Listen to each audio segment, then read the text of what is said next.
TV 24 news ವಾಹಿನಿಗೆ ಸ್ವಾಗತ. ದಾಂಡೇಲಿ ನಗರದಲ್ಲಿ ನಡೀತಾ ಇರುವ ನಗರೋತ್ಥಾನ ಕಾಮಗಾರಿಯು ಭಾಗಶಃ ಕಳಪೆತನದಿಂದ ನಡೀತಾ ಇರುವುದು ಕಂಡು ಬರ್ತಾ ಇದೆ. ಮಳೆಯಲ್ಲಿಯೂ ಕಾಮಗಾರಿ ಮುಂದುವರೆಸಿರುವುದು ಮತ್ತೊಂದು ವಿವಾದಕ್ಕೀಡಾಗಿದೆ. ದಾಂಡೇಲಿಯ ವಿವಿಧೆಡೆ ನಗರೋತ್ಥಾನ ಯೋಜನೆ ಅಡಿಯಲ್ಲಿ ಹಲವು ರಸ್ತೆ ಕಾಮಗಾರಿಗಳು ನಡೀತಾ ಇದೆ. ರಸ್ತೆ ಕಾಮಗಾರಿ ಸಂಪೂರ್ಣ ಕಳಪೆಯಾಗಿದೆ ಅಂತ ಸಾರ್ವಜನಿಕರು ಆಕ್ಷೇಪವಾಗಿದೆ. ಕೆಲವು ಕಡೆ ರಸ್ತೆಗಳ ಮಣ್ಣನ್ನ ಸರಿಯಾಗಿ ಅಗೆಯದೆ ಮೇಲಿಂದ ಮೇಲೆ ಡಾಂಬರ್ ಹಾಕಿರುವುದು ಕಂಡು ಬಂದ್ರೆ, ಇನ್ನು ಕೆಲವು ಕಡೆ ಸಿಮೆಂಟ್ ಚೆನ್ನಾಗಿ ಇರುವ ಸಿಮೆಂಟ್ ರಸ್ತೆ ಮೇಲಿಂದ ಮೇಲೆಯೇ ಡಾಂಬರ್ ಸರಿಪಡಿಸಿದ ಬಗ್ಗೆ ಸಾರ್ವಜನಿಕರು ತೀವ್ರ ಆಕ್ರೋಶ ವ್ಯಕ್ತಪಡಿಸಿದ್ದಾರೆ. ಇದೀಗ ಮಳೆಯ ನಡುವೆಯೂ ಕೂಡ ರಸ್ತೆಗೆ ಡಾಂಬರ್ ಚೆಲ್ಲುವ ಕೆಲಸ ನಡೀತಾ ಇದೆ. ದಾಂಡೇಲಿಯ ಮಾರುತಿನಗರ ಪ್ರದೇಶದಲ್ಲಿ ಜಗದಂಬ ದೇವಸ್ಥಾನದ ಮುಂಭಾಗದ ಗಲ್ಲಿಯ ರಸ್ತೆಗಳಲ್ಲಿ ಶನಿವಾರ ಡಾಂಬರೀಕರಣ ಮಾಡಿದ್ದು, ಮಧ್ಯಾಹ್ನದಿಂದಲೇ ಇಲ್ಲಿ ಮಳೆ ಹನಿಸ್ತಾ ಇದೆ.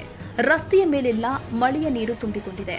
ಹೀಗೆ ಮಳೆ ಹನಿಸ್ತಾ ಇರುವ ಸಂದರ್ಭದಲ್ಲಿಯೂ, ರಸ್ತೆ ಮೇಲೆ ನೀರು ನಿಂತಿರುವ ಸಂದರ್ಭದಲ್ಲಿಯೂ ಗುತ್ತಿಗೆದಾರ ಯಾವುದಕ್ಕೂ ಗಮನ ಹರಿಸದೆ ಡಾಂಬರ್ ಹಾಕುವ ಕೆಲಸ ಆರಂಭಿಸಿದ್ದಾರೆ. ರಸ್ತೆಯ ಮೇಲೆ ನೀರು ನಿಂತಿದ್ರೂ ಡಾಂಬರ್ ಹಾಕುವ ಕೆಲಸ ನಿರಂತರವಾಗಿದ್ದು, ಡಾಂಬರ್ ಹಾಕಿದ ಕೆಲ ಕ್ಷಣದಲ್ಲೇ ಕಿತ್ತು ಹೋಗಲು ಆರಂಭಿಸಿದೆ. ಸುರಿಯುವ ಮಳೆಯ ನಡುವೆಯೂ ಡಾಂಬರ್ ಹಾಕಿದ್ದು ಜನರ ಆಕ್ರೋಶಕ್ಕೆ ಕಾರಣವಾಗಿದೆ.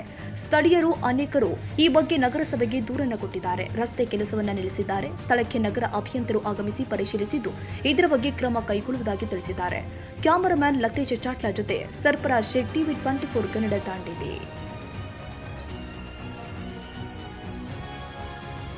ಕನ್ನಡಿಗರ ಮೆಚ್ಚಿನ ನಿಮ್ಮ ಟಿವಿ 24 ಕನ್ನಡ ನ್ಯೂಸ್ ವಾಹಿನಿ ಇದೀಗ ಟಿವಿಯಲ್ಲಿ ಲಭ್ಯ. ಕರ್ನಾಟಕ ಮತ್ತು ದೇಶ ವಿದೇಶದ 360 ಡಿಗ್ರಿ ಸುದ್ದಿ ಹಾಗೂ ಉತ್ತರ ಕರ್ನಾಟಕ, ಬೆಳಗಾವಿ, ಬಾಗಲಕೋಟೆ, ಧಾರವಾಡ, ಹಾವೇರಿ, ಗದಗ, ಬಿಜಾಪುರ ಜಿಲ್ಲೆಯ ಕ್ಷಣ ಕ್ಷಣದ ವಿವರವನ್ನ ಪಡೆಯುವುದಕ್ಕೆ ಟಿವಿ 24 ಕನ್ನಡ ನ್ಯೂಸ್ ವಾಹಿನಿಯನ್ನ ಲೈಕ್ ಮಾಡಿ, ವಿಡಿಯೋಗಳನ್ನ ಶೇರ್ ಮಾಡಿ, ಕಮೆಂಟ್ ಮಾಡುವ ಮೂಲಕ ನಮ್ಮ ವಾಹಿನಿಗೆ ಸಹಕಾರ ನೀಡಿ ಮತ್ತು ಚಾನೆಲ್ ಅನ್ನ ಸಬ್ಸ್ಕ್ರೈಬ್ ಮಾಡಿ. Thank you.